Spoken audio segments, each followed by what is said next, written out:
Welcome to Hallway Reviews. I'm Nathan. Today we're looking at the Volkl Mantra 88. I actually did this test on the Kendo 88, which is the previous name for the exact same ski. This is, I think, a 2023, 24, something like that model and color. But the new ski is exactly the same build and everything, just a different top sheet color. So anyways, let's get into some details. So this is, what do they call it? I don't know what kind of wood it is, but they call it their multi-layer wood core. They also have a Titanal frame that runs around. There's a brake in front of the binding and behind the binding. The metal that's in the forebody and in the back of the ski is a thicker gauge metal, and then the metal that's underfoot is a thinner gauge Titanal. And then they have their carbon tip, which helps with torsional stiffness up in the tip and helps initiate the turn, which actually is a really cool feature on this ski. This ski weighs 1,900 grams and retails for, I think it's $750, or yeah, I believe so.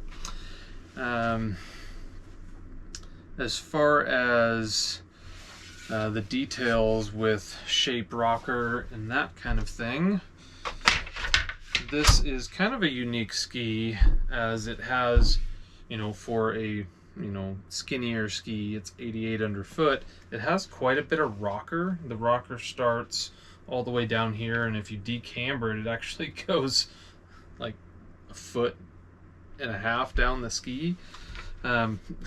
Pretty unique shape on this. It has a medium small splay, probably medium for what this ski is width wise. Camber is pretty minimal, but it's a strong, kind of more powerful camber. And then the tail itself is pretty similar to the front, as it has a very long and low splay with minimal, to medium splay. And it also, when you decamber, it comes down just a little bit.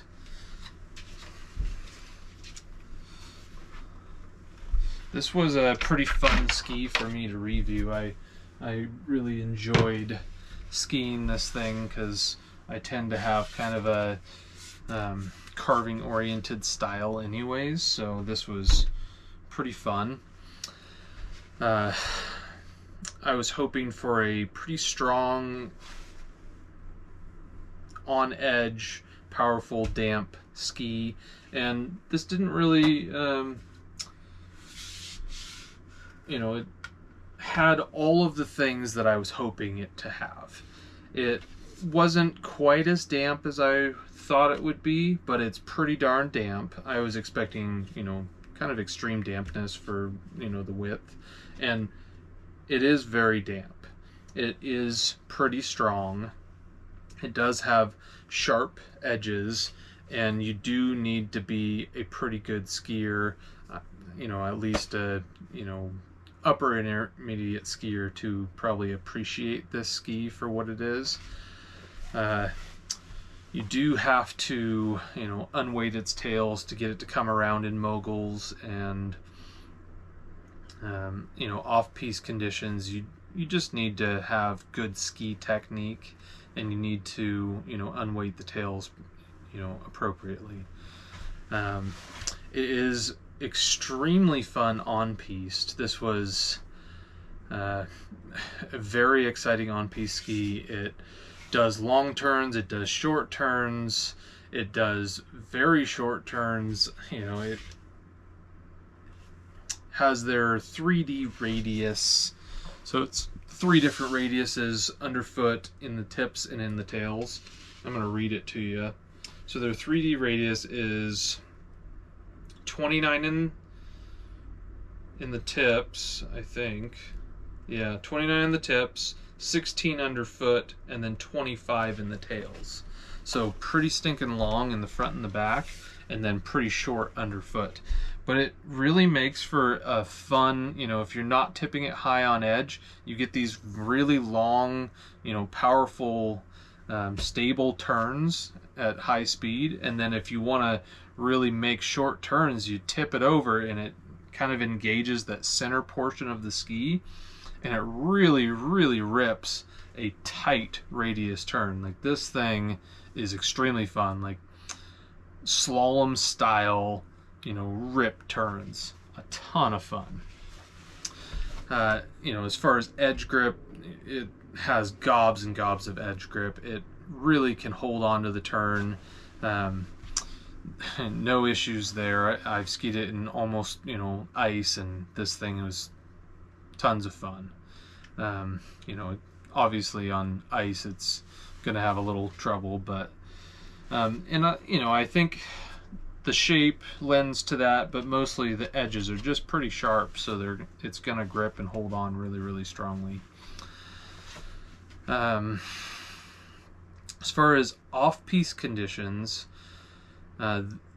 it's a little tougher. You definitely have to have good technique. In firm off-piste moguls, you definitely want to unweight the tails and get forward on the ski, and kind of be light and jump into your turns to keep that tail from catching and keep the edges from broadsiding you. But it's very dependable. The edge grip was, it actually traverses through moguls really well.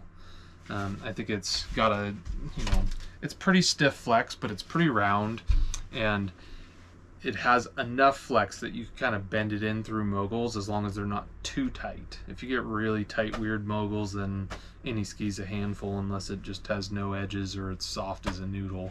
But this guy was really fun in the moguls. As far as off-piste soft snow, it just gets easier. Like the wider the moguls, the softer the snow. It's going to slarve and slide a lot more, and that was a lot of fun. I really enjoyed kind of the off-piste softer snow moguls more, because I didn't have to be quite as on my game as with the firmer snow moguls. I did ski these in kind of wet slush 3-inch fresh snow conditions, and it had a very different personality. The edge grip was kind of like washed out, and it just felt fun and floaty, and it was a kind of a surreal experience compared to the other days that I've had on this. And